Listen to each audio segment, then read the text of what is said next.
Salam müəllimlər, hər vaxtınız xeyir olsun. Sizinlə FES Akademinin kurikulum təlimçisi Pəri Firuz qızı. Bu günlərim sizlərə yeni mövzu ilə belə deyək, MİQ çərçivə sənədinə yeni əlavə olunan mövzu izahını verəcəm. Hansı ki, bu mövzunun adı təlimdə rəqəmsal vasitələr və süni intellekt. Hansı ki, buradan da müəllimlər Google Classroom, Kato Quiz, ChatGPT, Canva var və ChatGPT və Canva haqqında bugünkü gün danışmış olacağıq. Amma izaha keçməmişdən öncə istərdim ki, kursumuzun nömrəsini sizlərə xatırlatma edeyim. Dərslər haqqında məlumat almaq üçün 055 527 25 99 nömrəsinə yaza bilərsiniz. Mart qruplarına qeydiyyat davam edir. Və sizlər də Mart qruplarına qoşulmaq üçün, ətraflı məlumat əldə etmək üçün ekranda qeyd etdiyim nömrəyə yaza bilərsiniz. Eyni zamanda Instagram kanalında müəllimlər Pəri Firuz qızı FES Instagram kanalında da hər mövzuya uyğun suallar paylaşıram həftə ərzində. Yəni sizin üçün faydalıdırsa kanala abunə ola bilərsiniz, Instagram kanala. Eyni zamanda da hazırda siz YouTube kanalından izləyirsiniz bu videonu və əgər abunə olmamışsınızsa, təbii ki, abunə ola bilərsiniz. Bu video sizin üçün faydalıdırsa, ətrafınızda MİQ imtahanına hazırlaşan müəllimlər varsa, onlar üçün faydalı olacaqdır. Videonu onlara göndərməyi, onların da kanala abunə olmasını istəyə bilərsiniz. Yəni bu da məqsəd sizlərə mənim dəstək olmağım, sizlərin isə kanala abunə olub mövzu izahı zamanı məlumatlardan xəbərdar olmanız üçündür. Gəlin müəllimlər, keçid edək. Biz dedik ki, bugünkü gün təlimdə rəqəmsal vasitələr, süni intellektdən danışacağıq. Ümumiyyətlə müəllimlər, baxın, əvvəla onu demək istərdim ki, bugünkü gün bizim həyatımızdan demək olar ki, bu süni intellektdir. Rəqəmsal vasitələrdə həyatımızın ayrılmaz bir hissəsidir də və bu həyatımızın necə ki ayrılmaz bir hissəsidir. Eyni zamanda bu bizim təhsilimizə də təsir göstərir təbii ki. Yəni inkişaf edirik, dövr dəyişir, zaman inkişaf edir, texnologiya inkişaf edir və istər-istəməz bu bizim təhsil həyatımıza da yəni təsir eləyir. Yəni bir müəllim olaraq biz bugünkü gün hər birimiz Canva-dan istifadə edirik, ChatGPT-dən lazım olan məlumatları hazırlayırıq. Katodan istifadə edirik, Google Classroom-dan. Yəni hər bir müəllim bundan bugünkü gün istifadə edir. Bilməyən müəllim varsa, yəni özünü inkişaf etdirib bunları öyrənməlidir. Çünki çox rahatdır. Şagirdlər üçün də çox maraqlı olacaqdır. Və belə deyək də müəllimlər, yəni nəyə görə bunlar lazımdır? Çünki texnologiya dəyişir, süni intellekt dövründə yaşayırıq və müəllim şagird öyrənməni fərdləşdirmək üçün, məlumatlara sürətli şəkildə çıxış əldə etmək üçün, əməkdaşlığı, yaradıcılığı gücləndirmək üçün bu bizim üçün belə deyək də qarşımıza yeni imkanlar açmış olur. Təbii ki, nə qədər faydası varsa biz burada bunu da gizlətməyək ki, etik məsələlərə, məlumatların məxfiliyinə də diqqət yetirməliyik. Hansı ki, müəllimlər ChatGPT, Canva-dan dedim danışacağıq bugünkü gün.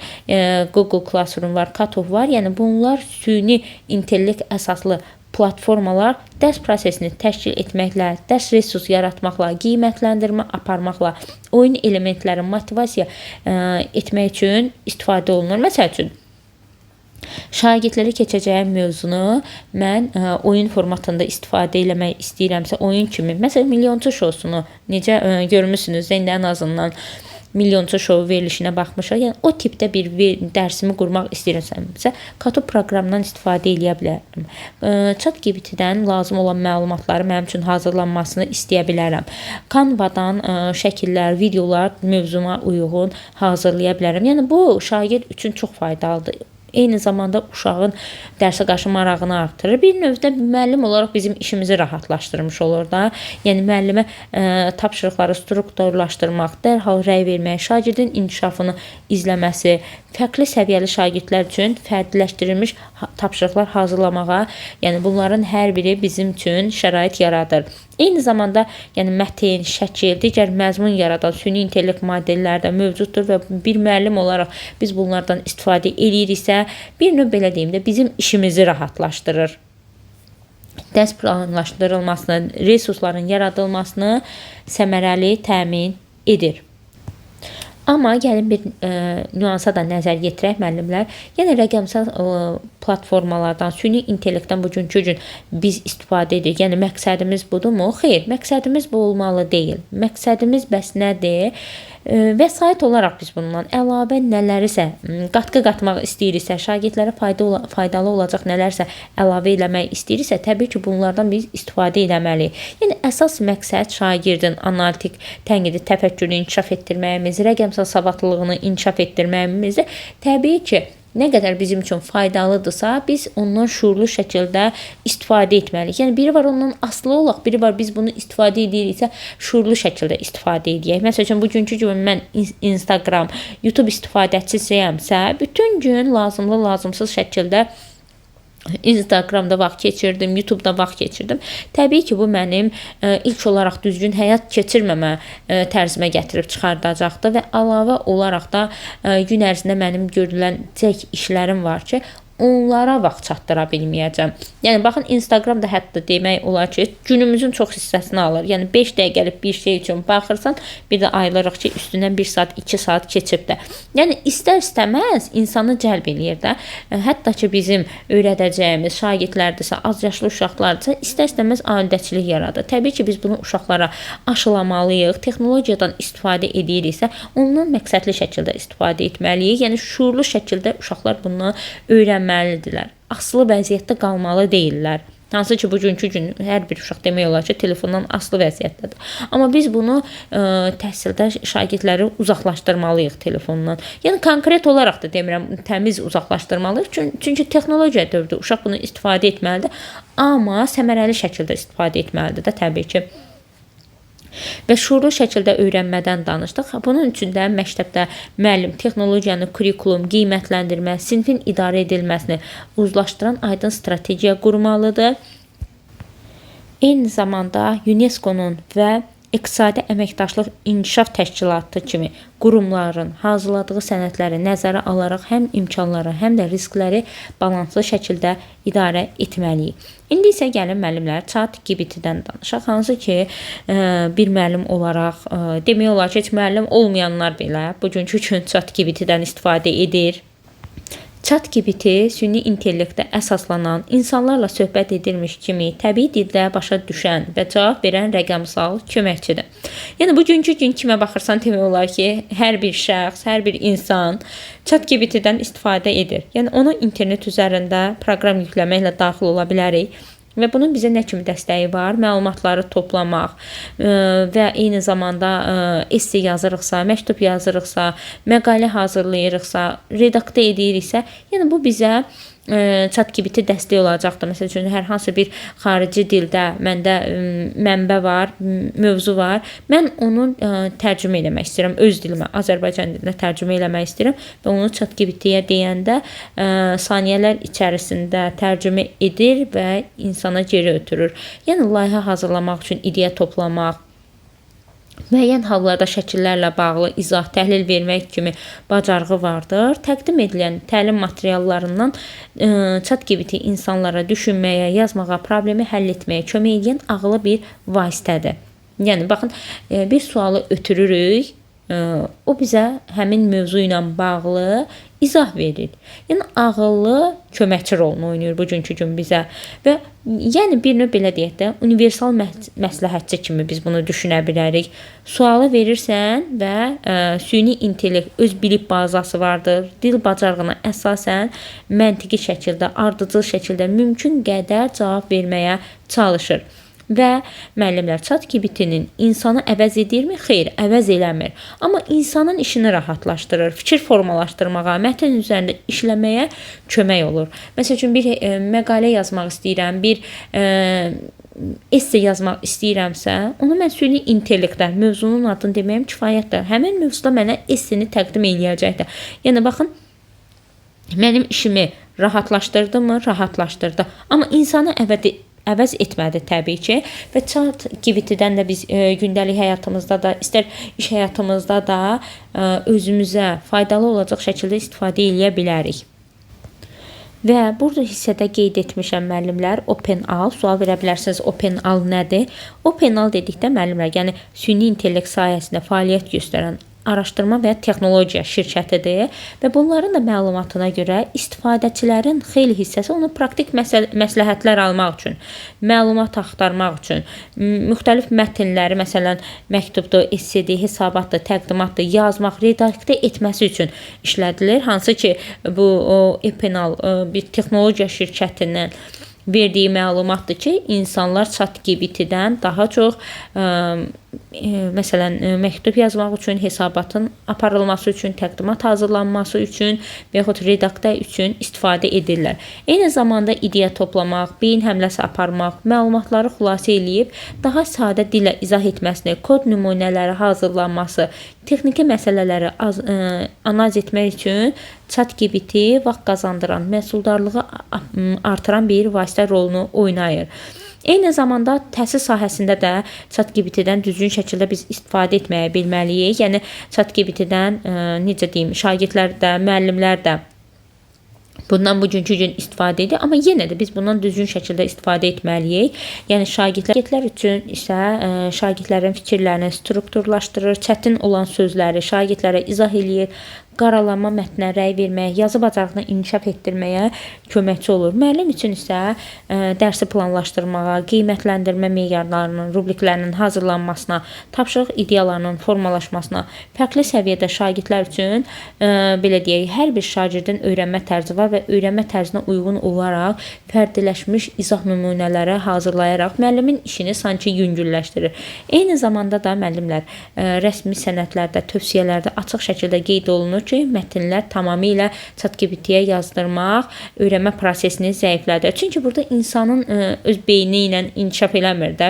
Nə isə bizim yerimizə süni intellekt bunu istifadə eləyir. Yəni şagirdin özü burada məşq etmir, araşdırma aparmır, şagird öz səhvinin üzərində düşünmür və bu da təbii ki, zamanla şagirdin zəifləməsinə gətirib çıxardacaqdır. Ona görə də şagird ChatGPT-dən istifadə edərkən onu belə deyim də şagirdi əvəz edən yazı maşını kimi deyil, istiqamət verən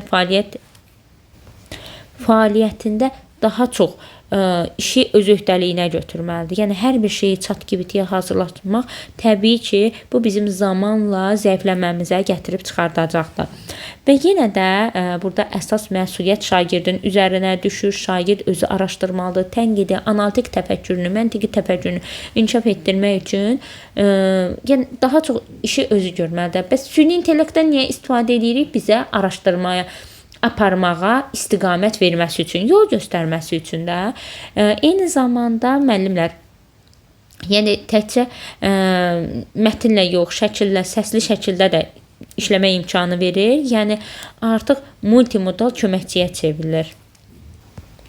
ChatGPT bəzi hallarda webdə naviqasiya edə, saytları gəzə, kod icra edə bilər, nəticələri cədvəl, sənəd, təqdimat şəkildə istifadəçiyə ötürülə bilər. Yəni hər hansı bir cədvəli hazırlamamızı istəyiriksə, rahat şəkildə bizim süni intellektə bunu deməyimiz kifayətdir və o bizə saniyələr ərzində cədvəl şəklində bizə lazım olan məlumatı ötürəcəkdir. Və ChatGPT-nin məhdud cəhətləri varmı? Gəlin məhdud cəhətlərindən danışaq. Təbii ki, süni intellekt insanı əvəz eləmir. Biz nə qədər bunun bizim üçün bugünkü gün faydalı olmanından danışırıqsa, əvvəldə də vurğuladım ki, insanı əvəz eləmir. Yəni ağırlı varlıq ola bilər. Amma insanı əvəz eləmir. Təbii ki, biz daimi olaraq da süni intellektdən istifadə edən zaman özümüzü zəifləmiş hala gətirəcəyik. Yəni süni intellekt səhv edə bilərmi? Bəli, edə bilər. Mövcud olmayan faktı bizə təqdim edə bilərmi? Edə bilər. Uydura bilərmi? Uydura bilər. Ona görə də məlumatlardakı, yəni qərəzliləri biz özümüz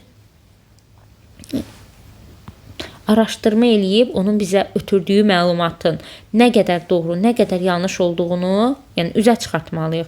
Yəni gələn cavablara mütləq dəyişməz həqiqət kimi bu belədir.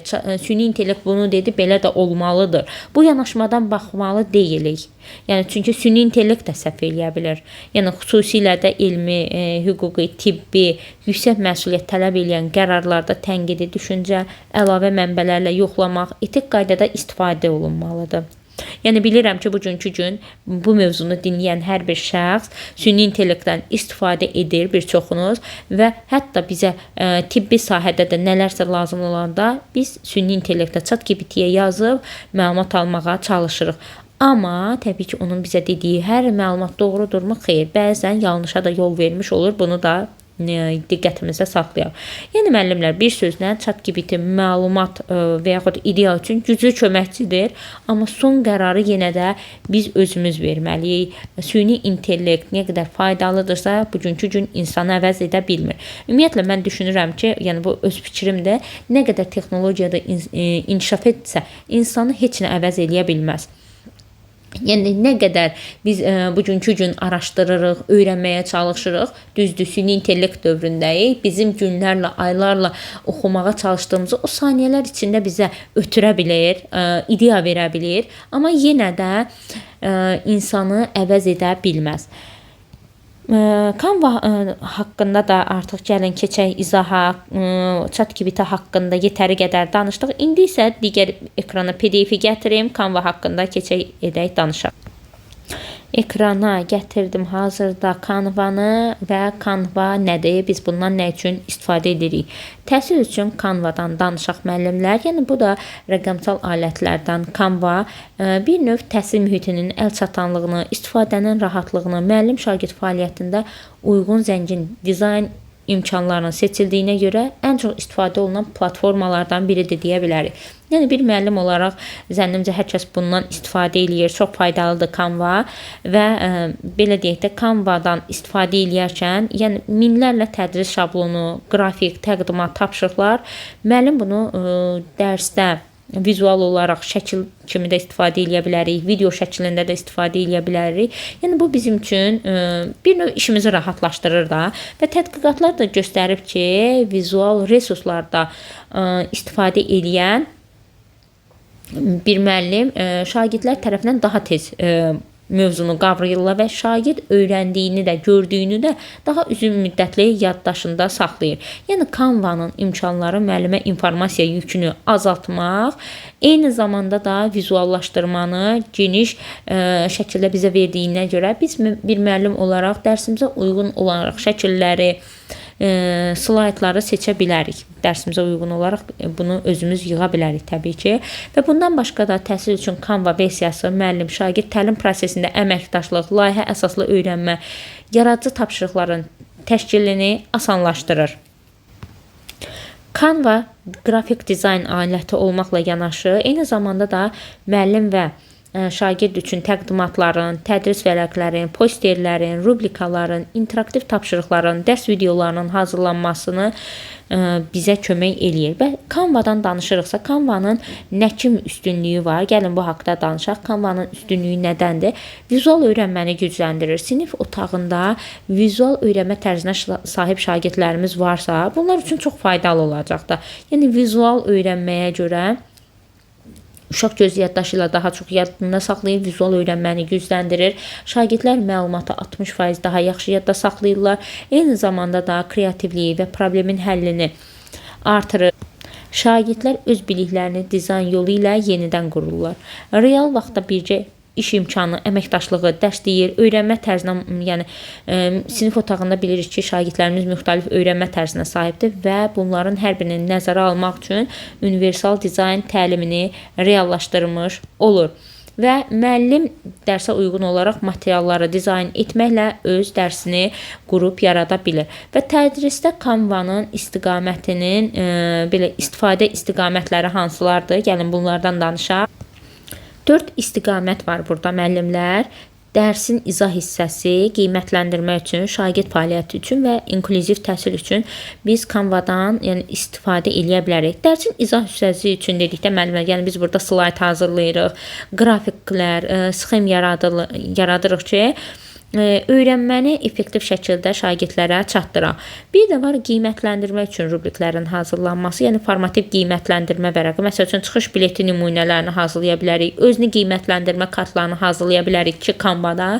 Bu da bizim işimizi rahatlaşdırır. Eyni zamanda da şagird fəaliyyəti üçün də yeni şagirdi dərsə cəlb eləməklə Canva-da məqsəd yönlü istifadələr var. Məsələn, poster, oxu zamanı, xəritə, layihə təqdimatı, qrup işi üçün nəticələri, vizual təqdimatları biz Canva-da hazırlaya bilərik. İnklüziv təhsil üçün də faydalıdır müəllimlər. Hansı ki, biraz öncə də dedim, yəni bu universal öyrənmə dizaynın prinsiplərinə uyğundur. Xüsusi təhsilə ehtiyacı olan şagirdlər üçün biz materialları uyğunlaşdırıb hazırlaya bilərik. Yəni Canva istifadəçiləri əlçatan şriftləri, yüksək rəng kontraktı var, oxunaqlı, sadə dizayn alətləri ilə təmin etdiyi üçün, yəni Canva-dan istifadə inklüziv təhsil üçün də faydalı olacaqdır. Bu da oldu bizim üçün Canva haqqında məlumat müəllimlər. Yəni baxın, ChatGPT və Canva haqqında danışdıq. ChatGPT bizə hər hansı bir məlumatı ötürüb saniyələr içində ondan cavab alırıq, sual veririk və cavabımızı alırıq. Bu baxımından faydalıdır. Eyni zamanda nə qədər faydalıdırsa insana əvəz edə bilmir. Bu haqqda məlumat verdim sizə. Daha sonra isə yəni ChatGPT-nin dediyi məlumatların hər biri də doğru deyil, özündən uydurar da bilir. Yəni biz bunun nə qədər faydalı olsa da, yəni burada yenə də iş insanın üzərinə düşür və eyni zamanda Canva-dan danışdıq. Canva-dan da üstünlüyündən danışdıq, Canva-nın istiqamətlərindən danışdıq ki, yəni bir müəllim olaraq sinifdə müxtəlif öyrənmə tərzinə sahib olan şagirdlərimiz var ki, bunlar Canva-dan istifadə edərək, yəni daha doğrusu biz müəllim olaraq Canva-dan istifadə edərək şagirdlərimizə mövzunu keçə bilərik. Bu Canva-dan istifadə hazırladıqlarımız uşaqlar üçün maraqlı olacaqdır. Mövzumuz bu qədər müəllimlər. ChatGPT və Canva-dan sizə izah verdim. Bu tip videolardan məlumatlı olmaq üçün rəy bölməsində fikirlərinizi yazın. Eyni zamanda da kanala abunə olmağı unutmursunuz. Sağ olun, salamat qalın.